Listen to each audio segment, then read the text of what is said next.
Oi, gente! Como eu tinha prometido para vocês, vamos fazer uma última live sobre acne, alimentação e intestino. E caso você esteja assistindo esse vídeo pela primeira vez sobre esse assunto, eu já gravei outros 2 vídeos sobre acne. Então, o primeiro deles é a acne pós-pílula e o outro é a acne hormonal na mulher adulta. Então, as 3 diferentes acnes hormonais que eu considero, eu dou algumas dicas para você tentar aí identificar qual é a sua e procurar, claro, uma orientação depois e mudar a alimentação.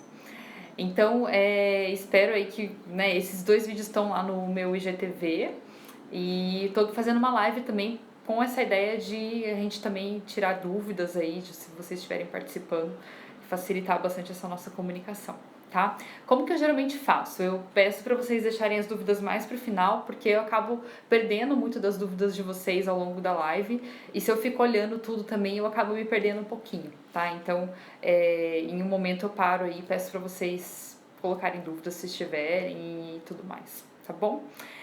Então, gente, por onde a gente começa pensando e falando em acne em relação à alimentação, principalmente em relação com o intestino, tá?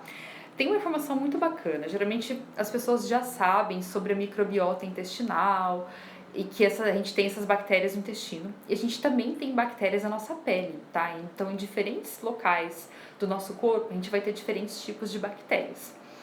As bactérias do intestino consomem fibras, então por isso que a gente fala muito da quantidade de fibras, vegetais, alimento à base de plantas, né, suplementação de fibra em alguns casos.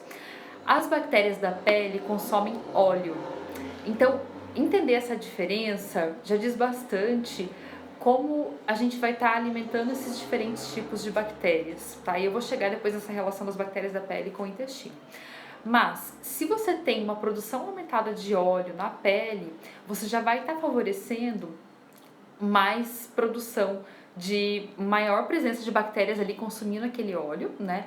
E se você por acaso tem um poro que tem um óleo ali sendo bastante produzido e vem uma bactéria e come aquele óleo e esse poro é fechado por alguma razão, seja porque você produz mesmo mais substâncias que fecham, seja porque você usa produtos que são mais comedogênicos, que a gente fala, né, que os dermatologistas falam, você vai estar propiciando ali um processo para começar a presença da acne, né? Então, existem diferentes tipos de acne, pode ser uma acne com inflamação, ou pode ser só uma acne fechadinha, que é o cravinho, né? Diferentes tipos de cravo também, que eles geralmente chamam de comedões, sem inflamação, né?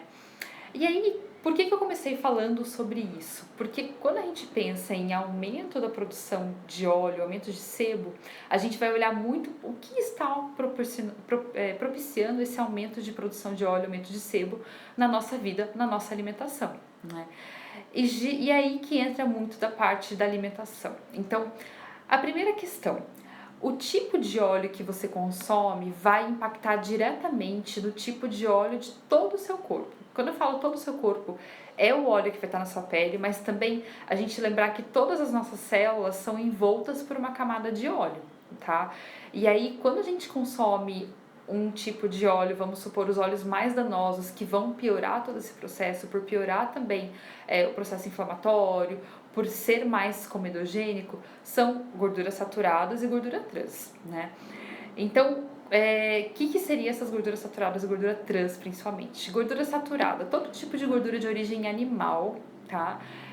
Vai impactar bastante nesse processo. Então, entra aí manteiga, nata, creme de leite, gordura de carne, vão ser gorduras mais saturadas que aumentam quando em excesso, consumidas em excesso de inflamação e que propiciam mais essa oleosidade na pele também, tá?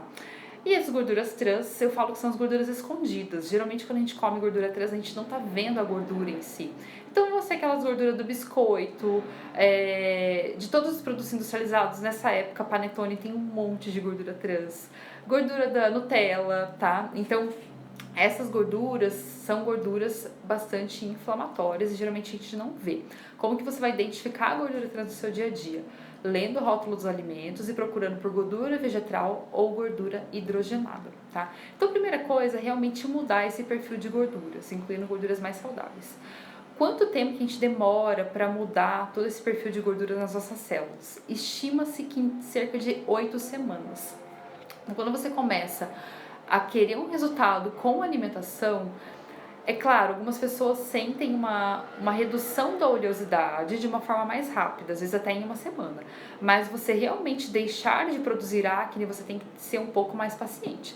Tanto da questão alimentar quanto da questão hormonal, tá? Vocês não vão ter um resultado natural em uma semana só, de sumir toda a acne da sua pele, tá? Então, isso realmente é importante porque a gente muda a composição do nosso corpo de uma forma mais lenta. Para vocês terem uma noção, por exemplo, as células sanguíneas são renovadas a cada 120 dias.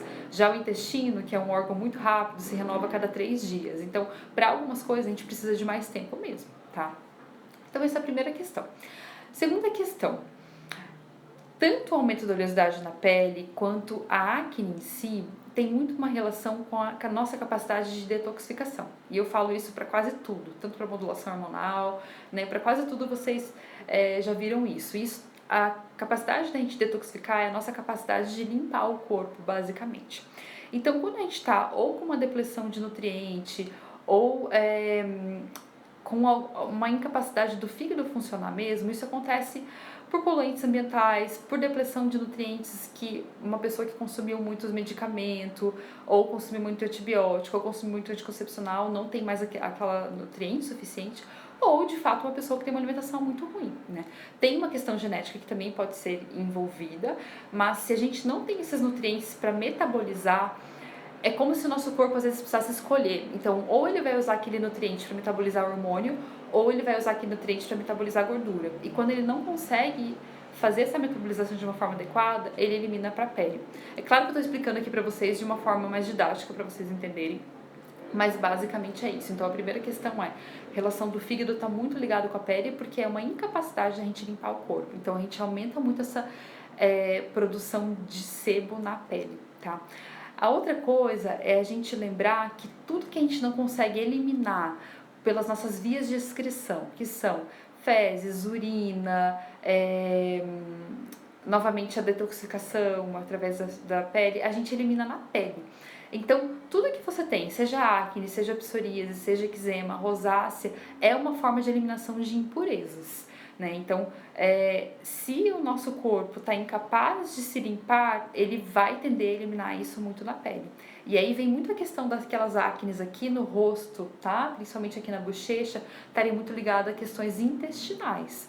Porque se o intestino está absorvendo mais coisa do que ele deveria, o nosso corpo provavelmente também não vai ter essa capacidade de eliminar tudo que ele precisa e a gente acaba eliminando muito na pele também. Essas acnes são as acnes que às vezes se resolvem de uma forma até mais rápida, porque você parou de comer aquilo que estava sobrecarregando o seu corpo e você começa a eliminar mais na pele, né? Então, essa é uma forma muito interessante. E até com uma visão mais da medicina chinesa, a gente vê que tudo que é coágulo, então desde mioma, bolinha de gordura na parte subcutânea da pele, endometriose, tudo que é coágulo no sangue menstrual, tudo que é sangue parado, né, é muito dessa questão do fígado. E querendo ou não, a acne é um sanguezinho parado ali, né? Tanto é que quando a gente estoura a acne tem aquele sanguezinho parado, é um miomazinho como se fosse, né? Um tecido ali durinho que ficou ali, né?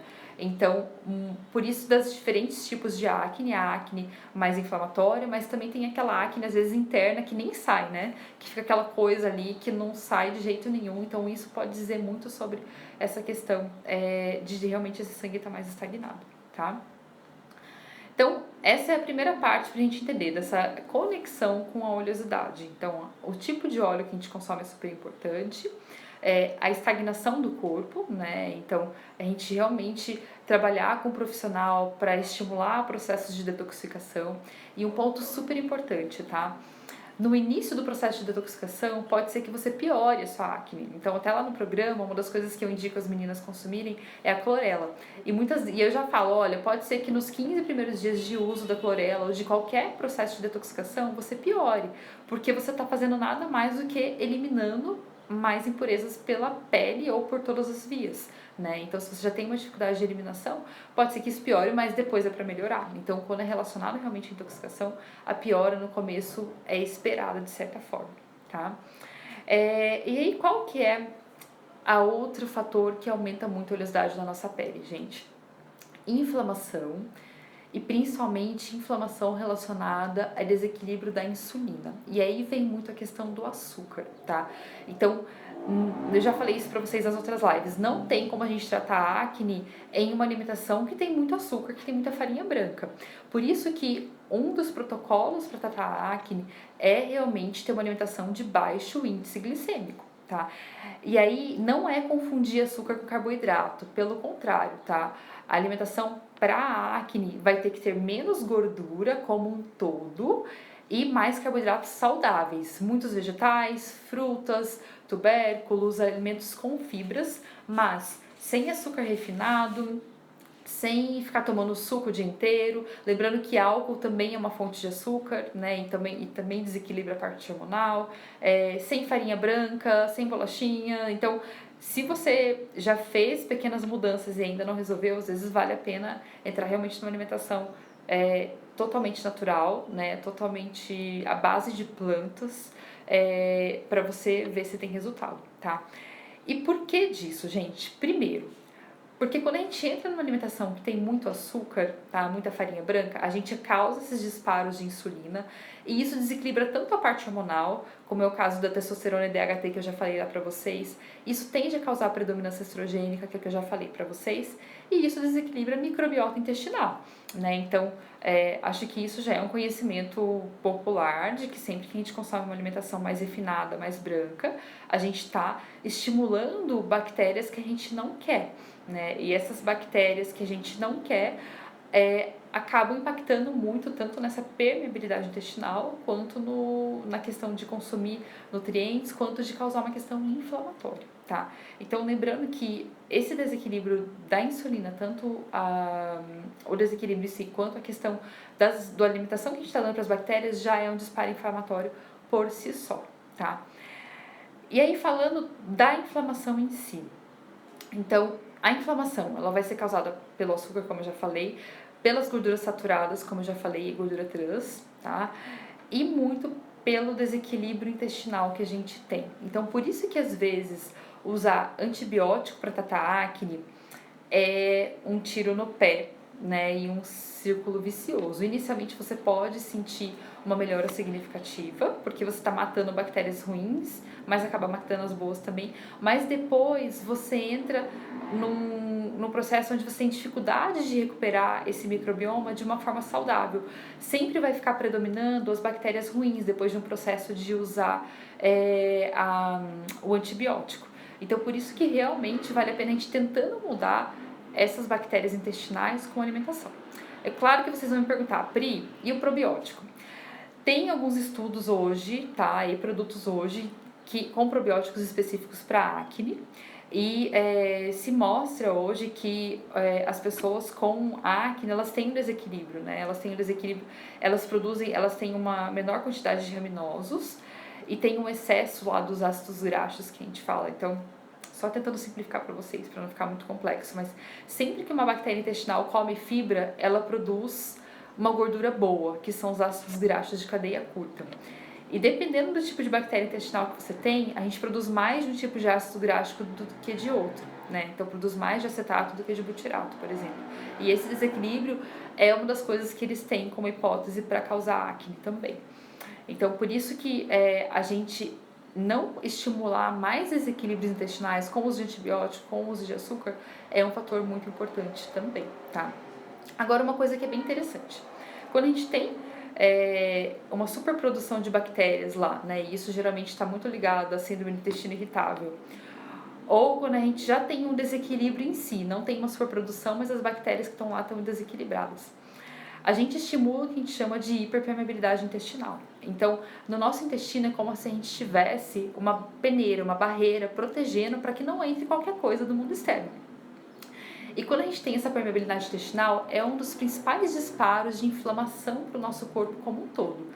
Seja para acne, seja para artrite, seja para dor nas articulações, seja para uma doença autoimune, tá? E uma das coisas que aumenta bastante essa permeabilidade intestinal são dietas ricas em gordura, principalmente as gorduras saturadas. E aí entra muito uma questão que para quem tem acne tem que tomar cuidado, tá? as gorduras saturadas são as gorduras animais, mas também entra nesse jogo o óleo de coco, tá?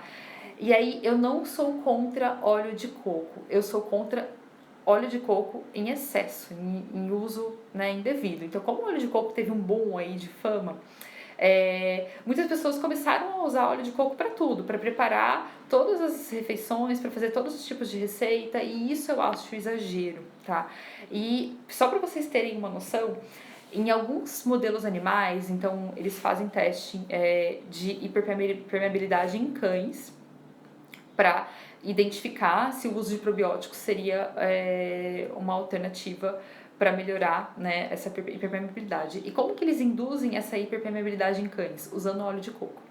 É claro que tem variações de animais para animais, mas isso já é um modelo aprovado, né, para testar essa questão de probióticos também. Então, só para a gente ter noção que dietas com excesso de gordura, principalmente excesso de gorduras saturadas, mesmo que seja óleo de coco, mas também excesso de manteiga, excesso de nata, excesso de creme de leite, excesso de bolachinha e tudo mais, pode ser um estímulo para estar piorando essa inflamação e essa oleosidade na sua pele se você sofre com acne, tá? Então, realmente, a questão é a gente reduzir como um todo as gorduras em pessoas que sofrem com acne, tá bom? Eu fiz uma ordemzinha aqui do que falar pra vocês pra não esquecer. Ah, tá. Um outro dado bem importante, gente. A acne hoje, para vocês verem como essa relação de inflamação é bem forte. A acne é considerada hoje uma doença inflamatória, assim como obesidade, diabetes e tudo mais, né? Então, é claro que não é para vocês se desesperarem, tá? Mas assim, tem muitas pessoas que têm uma alimentação super saudável e têm acne. Tem muitas pessoas que, mesmo tendo uma alimentação super saudável, tem algumas coisas para se ajustarem. Às vezes pode ser a questão de ter parado anticoncepcional, como eu falei para vocês, ou a questão hormonal. Mas tem muita gente que tem acne e não tem uma alimentação saudável. E que só procura alternativas medicamentosas que nem sempre tratam no longo prazo a acne. Então, é realmente a gente trazer esse olhar que a alimentação tem sim uma atuação super importante no tratamento, na remissão da acne, tá? Não dá pra gente tratar só de um lado e não tratar do outro. Então, o que eles fizeram? Estudos com algumas populações que não são ocidentalizadas. Então, são realmente populações que consomem uma alimentação totalmente, que eles chamam de hunter and gather, que é como se fosse caça e colheita, que eles só consomem o que vem da natureza, que planta, que caça, que pesca e tudo mais, né?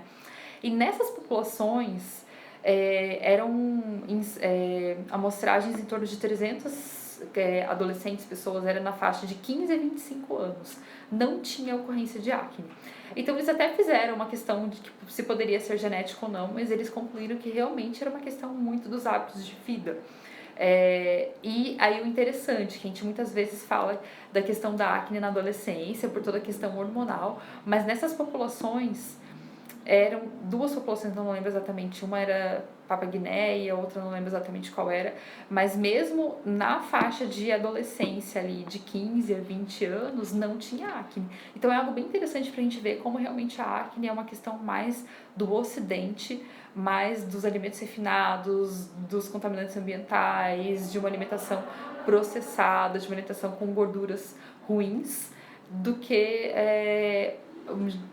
puramente uma questão da idade e uma questão genética, né? Então fica realmente pra gente pensar, tá?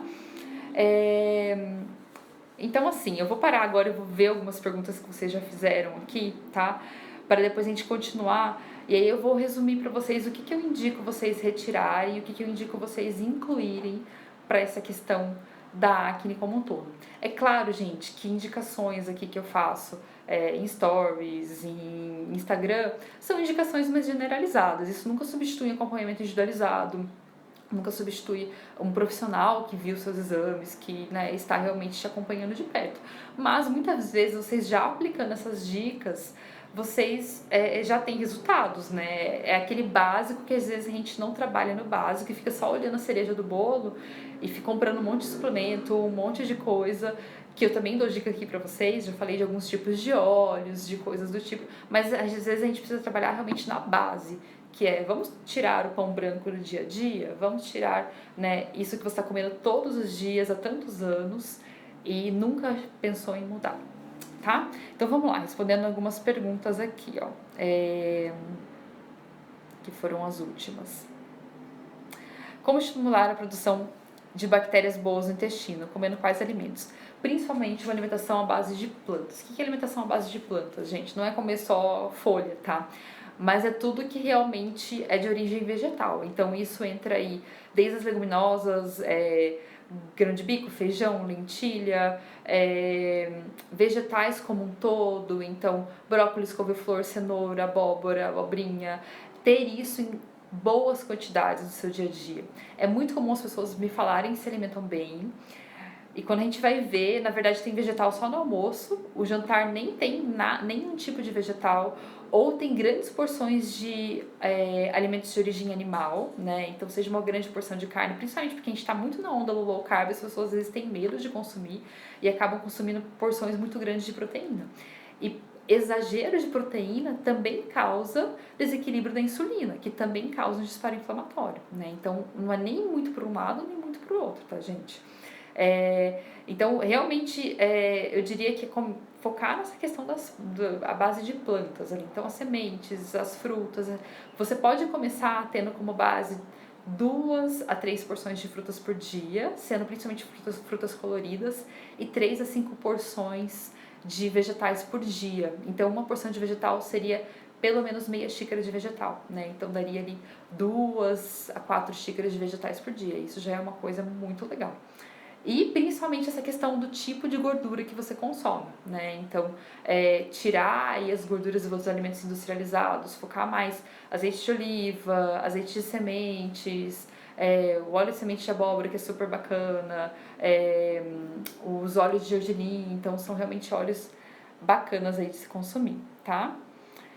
Probióticos, quando a gente tá um tratamento, então assim, se é uma pessoa que tá muito cheio de acne, eu tentaria probióticos manipulados e depois probióticos naturais para manutenção.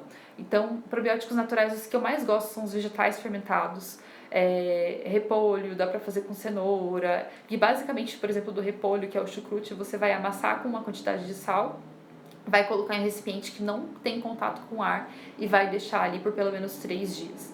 Né? E aí tem também o kefir, a kombucha, kefir desde que não seja de leite, a kombucha, o kimchi, tem o rejuvelac, então tem uma infinidade de probióticos, mas eu realmente gosto dos probióticos à base de vegetais, que eles já combinam probióticos e pré-bióticos, que são os alimentos das plantas, já combinam uma infinidade de nutrientes, né? E acabam até atuando nesse efeito de detoxificação e tudo mais, tá? Quando tem espinha nas costas e nos ombros. Eu relaciono muito espinha nas costas e nos ombros com o consumo de amendoim, tá? Principalmente amendoim. Amendoim e laticínios. Então, eu pensaria bastante nesses alimentos aí, tá, Rafa? Dermatite perioral. Perioral tem relação com a alimentação? Eu acredito que sim, tá? Principalmente com essa questão da microbiota intestinal, mas eu confesso que eu nunca tive um caso de dermatite perioral. Quem nunca teve acne na adolescência, mas com cerca de 25 anos começou a ter? É possível que seja genética mesmo, que não tenha tido na sua adolescência?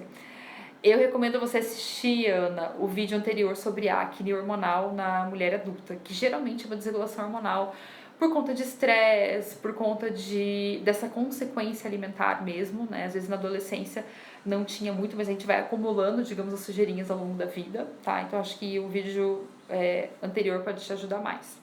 A localização das espinhas ou cravos está relacionada a algo, por exemplo, cravos na região do queixo.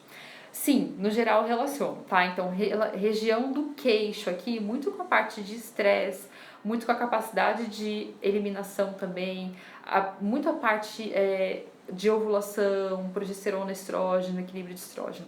Essa parte aqui, ó, também uma relação hormonal, mas uma relação mais de excesso de testosterona, também o estresse ele acaba desequilibrando todos os hormônios, tá? Mas muito essa parte mais de testo e tudo mais. Bochecha relaciona muito com o intestino, pode ser alergia alimentar específica, então tem algumas pessoas que consomem um alimento específico, como glúten, e aí é uma alergia alimentar. Então, às vezes, até não é uma acne só aqui, mas, por exemplo, tem furúnculo também, começa a ter pelo encravado na virilha, né? Então, isso é bem característico de quando tem alergia alimentar. É uma acne que não tem muito pus, ela é mais só vermelha, né? Região da testa, também intestino, mas mais essa parte de oleosidade, né? Então, seria a zona T aqui, tá? Então, os principais que eu vejo é realmente essa questão bochecha, queixo, aqui essa parte da mandíbula e região de costas e peito, muito da parte de alimentar, principalmente relacionada laticínios, amendoim e whey protein, tá?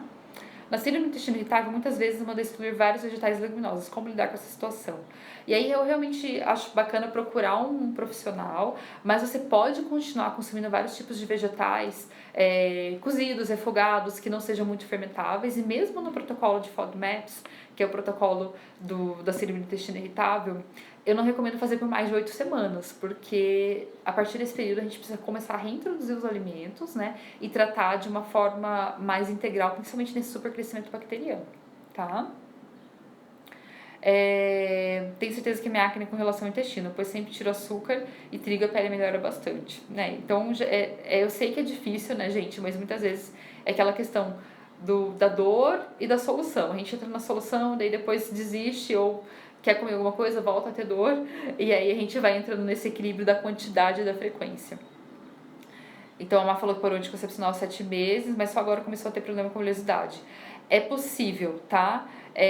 Tem alguns tipos que dá a piora a partir de 6 meses, tá? E a Adriana falou que casos de espinhas aparecem isoladas e que intriga são manchas escuras nas costas e o cabelo caindo horrores. Mancha escura, todo tipo de mancha, a gente relaciona muito com o fígado.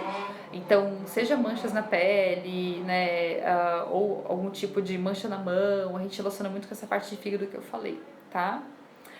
Por que que o amendoim faz isso? O amendoim, ele é uma proteína bastante alergênica e ele tem muito contaminação fúngica, principalmente por aflatoxina, tá? Então, ele realmente pode causar um desequilíbrio tanto intestinal quanto hepático. E aí tem algumas pessoas que são mais sensíveis, então isso vai de caso a caso e também o tipo de amendoim. Aqui no Brasil, a permissão para essa contaminação por fungo é muito maior. Então se permite até 30, 40 partículas por bilhão, enquanto que, para vocês terem uma noção, na Europa se permite até 3. Tem um artigo escrito sobre isso, se vocês colocarem amendoim Pri Ricciardi, tem mais informações lá, tá?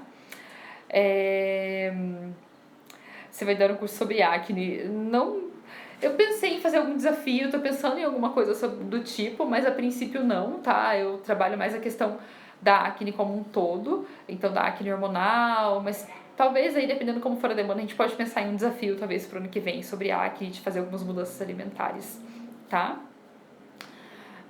Pasta de amendoim confiável. Se for consumir pasta de amendoim, gente, primeiro, né? Se tem essa questão de acne, fique um tempo sem pra ver se realmente não é pasta de amendoim, depois volte a consumir pra ver se tem essa relação. Não consuma com muita frequência, tá? Porque eu sei que pasta de amendoim é aquele negócio viciante, tem gente que consome demais, mas assim, acho que consumir todo dia pasta de amendoim pra quem tem acne não dá. Eu também gosto de pasta de amendoim, tá? Mas não dá. E outra coisa é vocês olharem se tem o selo da BIC, que é pelo menos um selo de garantia que tem, está dentro da legislação aí de 30 partículas por bilhão, mas tem um controle da aflatoxina, tá? Eu vou dar uma paradinha de olhar as perguntas agora e depois eu volto, só pra gente finalizar, então. Deixa eu só responder mais essas, então. Para estufamento, gás, é interessante fazer uso de remédios manipulados de betaína. Eu não uso muita betaína para estufamento, tá? Eu uso mais para questão hepática, mas com certeza tem que usar medicamentos como antimicrobianos, tá? Então, berberina, tinturas, tem uma infinidade de opções ali, mas sempre tendo muito cuidado para a permeabilidade do intestino já estar mais fechadinha e não piorar.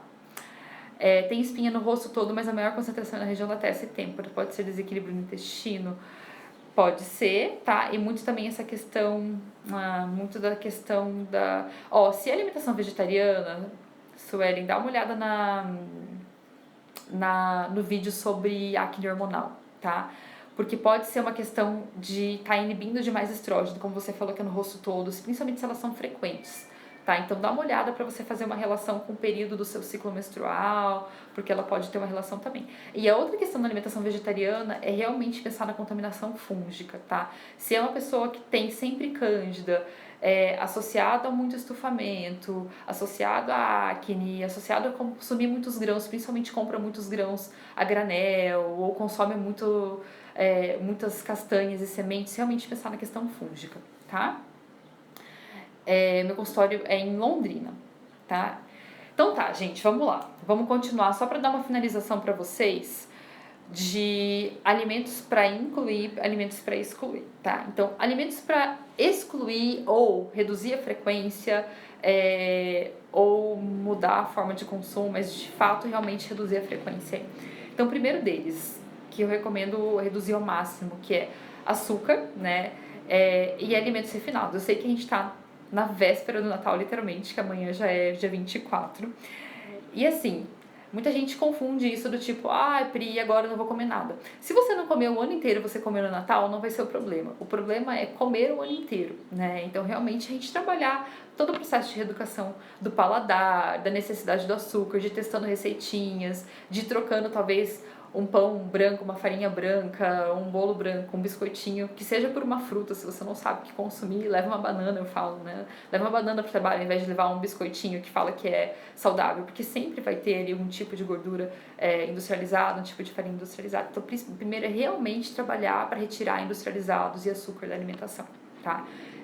Açúcar entra também aí muito, se você costuma consumir muito, por exemplo, suco, mesmo que seja orgânico, integral, mas fica consumindo ali ao longo do dia, suco de uva toda hora, realmente causa um desequilíbrio glicêmico muito alto, tá?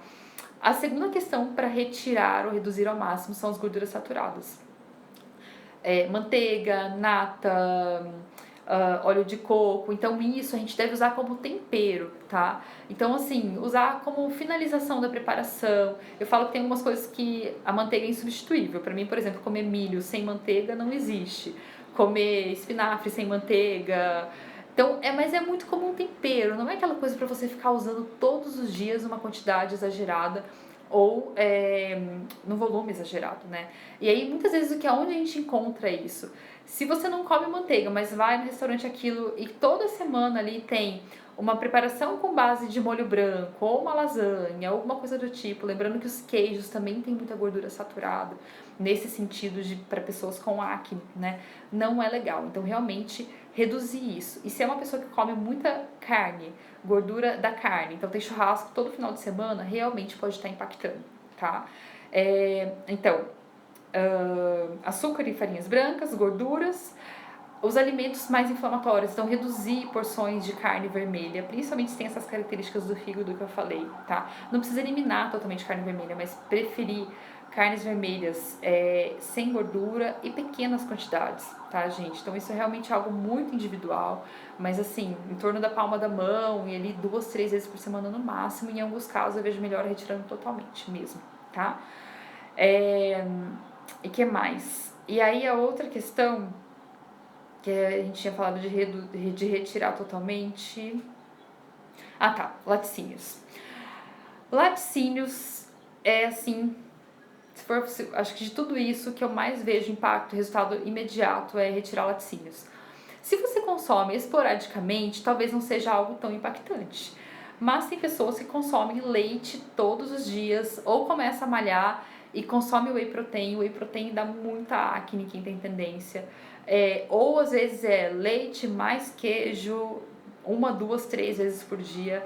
Ou cappuccino que vai leite e açúcar. Então, realmente, gente, retirar o laticínio tem um efeito muito importante na acne. E uma das coisas que se relata é que ele aumenta muito essa produção de sebo por si só, ele aumenta muito a insulina, né? Então, por isso acaba tendo essa relação. A proteína dos laticínios acaba sendo uma proteína mais alergênica, de difícil digestão, então muitas pessoas têm essa reação um pouco maior. Então, se você tem dúvida, tira ali por 1, 2 semanas, você já vai sentir uma redução de oleosidade provavelmente. Tá? Eu acho que isso é... E aí tem gente falando queijo. Eu também adoro tudo isso que eu tô falando pra vocês, tá, gente? Com exceção do açúcar, que eu não sou muito mais viciada, que eu já fui muito. Mas também gosto de laticínios, também gosto... Mas assim, Hoje eu não tenho uma relação de vício. É diferente da gente ser viciado, aquela coisa de você comer todos os dias, 3 vezes por dia, de você consumir esporadicamente.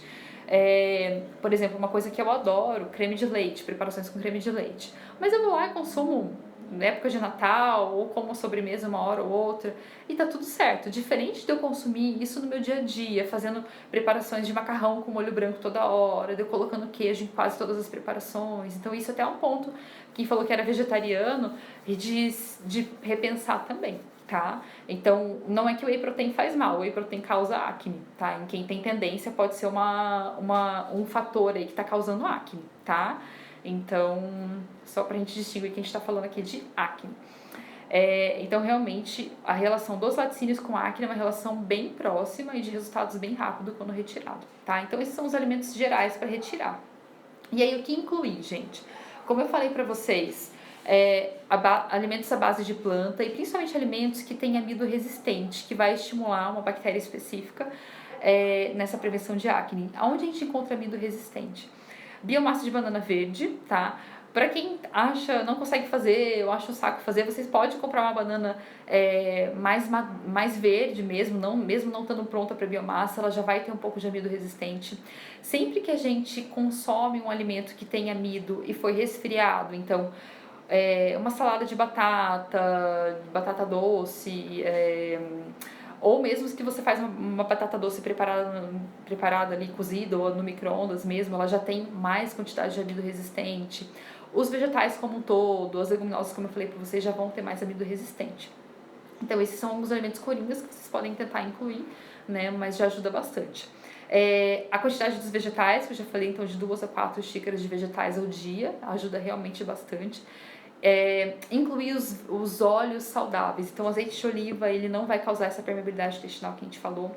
O azeite de semente de abóbora, que além de ter a questão de modulação hormonal que eu falei lá no vídeo anterior, já tem um nutriente bem importante para acne, que é o zinco, né? E ele tem a vitamina E, então ele tem bastante fitoquímicos que ajudam bastante nessa melhora da acne também, tá? As sementes como um todo, algumas pessoas podem se beneficiar com o ciclo das sementes, se for uma acne, principalmente uma acne de origem hormonal, mas também ela acaba modulando bastante o intestino, então isso pode ajudar bastante. Então, assim, procurem por esse termo alimentação à base de plantas ou plant-based diet ou whole food diet, né? Então isso já vai ajudar bastante, ou dieta do Mediterrâneo, que é basicamente o tipo de alimentação que você tem que pensar para acne, tá? E aí, é claro, gente, Pri, já faço tudo isso, já testei tudo isso, vão ter casos mais específicos, vão ter casos que a gente precisa combinar as coisas.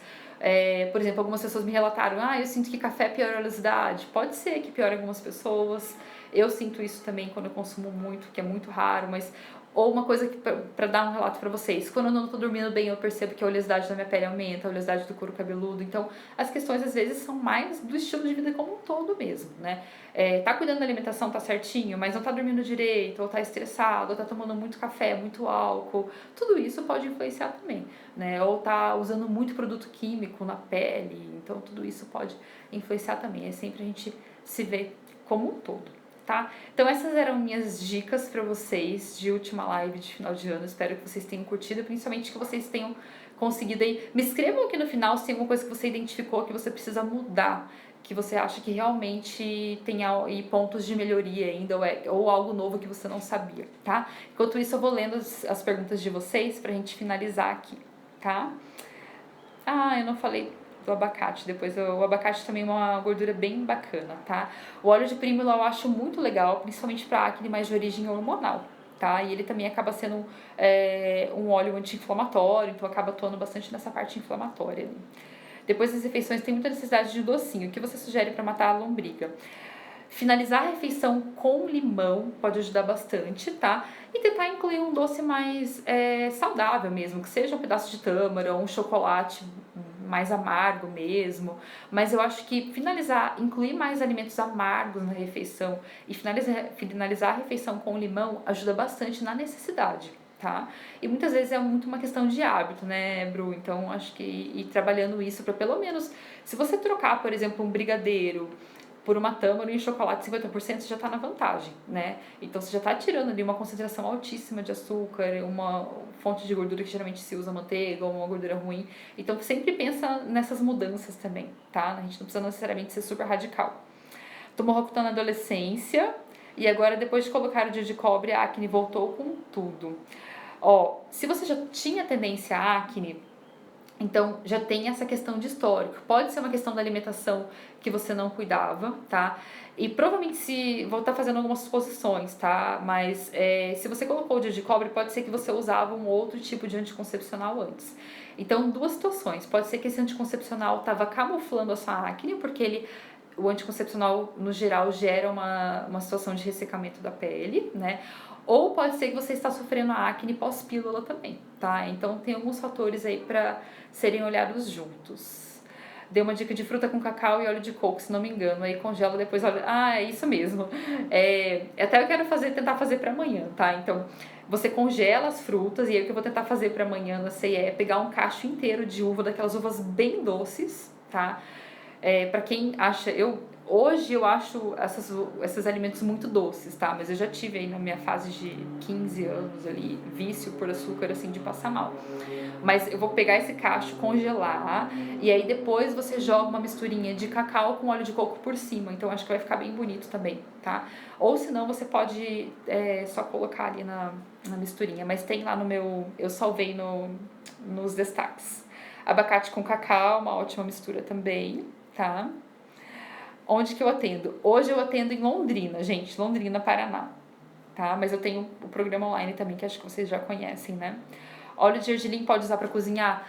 Pode, mas não pode aquecer muito, tá? Então é bem rápido, assim. Geralmente em preparações onde tem a wok, que a wok ela não deixa os alimentos ficarem muito tempo no calor, então isso pode ser ou mais para finalizar também, tá? Vinagre de maçã, achei bem legal. O vinagre de maçã, gente, ajuda muito a regular insulina, glicemia. Então, se a sua origem da acne é esta, o vinagre de maçã pode ajudar bastante, tá? Eu até indico em alguns casos, por exemplo, se você vai consumir eventualmente uma preparação que é a base de massa, né? Você foi na casa de alguém e, sei lá, serviram um macarrão. É legal você já temperar a salada ou mesmo tomar na forma de shot com vinagre de maçã, porque vinagre de maçã geralmente eu indico 2 colheres por dia para quem tá trabalhando essa questão de insulina, ajuda bastante a regular a insulina, tá? E bebam muita água. É isso aí, Suelen. Né? Tem que beber água para desintoxicar, tá, gente? Senão a gente usa um monte de suplemento, um monte de coisa e esquece do básico, que é da água, tá? Então, ó, a Juliana falou que muito laticínio e farinha branca. Então, Ju, se você tá sofrendo com acne, se você tirar isso, já vai ser ótimo. Tâmara não é ruim pro intestino? Depende do intestino de quem, tá? Se é o intestino que tá realmente com muita desregulação, mais essa parte fúngica e tudo mais, pode ser que dispare, mas ainda assim, o que causou o desequilíbrio no intestino não foi o tâmara, foi o açúcar, tá? Então, acho que a gente ter cuidado aí também, porque a tâmara pode ser um ótimo coadjuvante para você tirar o açúcar refinado, por exemplo, né? Um período de transição, tá? É claro que você não vai comer um pacote de tâmara, tá, gente? O azeite pode ser usado para ir no forno, é melhor o óleo de coco. Para ir no forno, é melhor o óleo de coco. Mas o azeite, ele tem uma tolerância ao calor ainda melhor que o do óleo de coco, tá? Eu só não recomendo o azeite, geralmente, em receitas doces, porque ele dá muito gosto. Mas se não tiver problema e você conseguir usar, e aí você usa o azeite, tá? Ah, para fazer pão, agora que eu li. Então, para fazer pão, o azeite com certeza. Para fazer pão é o azeite, tá? Suco de uva natural, muito suco de uva, então índice glicêmico bombando, né? Por quanto tempo sentiremos a consequência de parar o anticoncepcional? Depende, tá? Depende muito de como tá a questão da sua detoxificação, dos seus nutrientes, mas assim, de padrão de 3 a 6 meses. Ouviu dizer que o ideal é comer tudo integral, porque contém fibra. Faz sentido pra você? Eu acho que depende também do tipo da pessoa, do intestino, tá, gente? Tudo integral. Para quem tem uma digestão difícil, você pode ter uma dificuldade digestiva e você pode até depletar zinco, tá? Então, eu acho que assim, o integral, principalmente dos vegetais, eu acho que a aveia já é um alimento integral, arroz integral tem bastante magnésio, né? Mas não precisa ser uma coisa exagerada também, tá? Carla, passo sim, Carla, contato. Eu era de Curitiba, mudei pra cá ano passado. Ó, arroz branco feito com óleo de coco, fritura com óleo de coco. Pode fazer? Faz mal? Depende da quantidade, tá, gente? Então, assim, como eu falei no começo, eu não sou contra óleo de coco. Eu acho que o problema é o excesso de óleo de coco. Se você tá fazendo arroz branco com óleo de coco, você come arroz todos os dias, você tem um excesso, né? Então, por que não fazer com azeite, por exemplo? Que já tem um maior nível de tocoferóis, né? Ou pelo menos variar e deixar o óleo de coco para essas preparações doces mesmo, né? Porque eu acho que realmente em algumas preparações é difícil a gente usar azeite.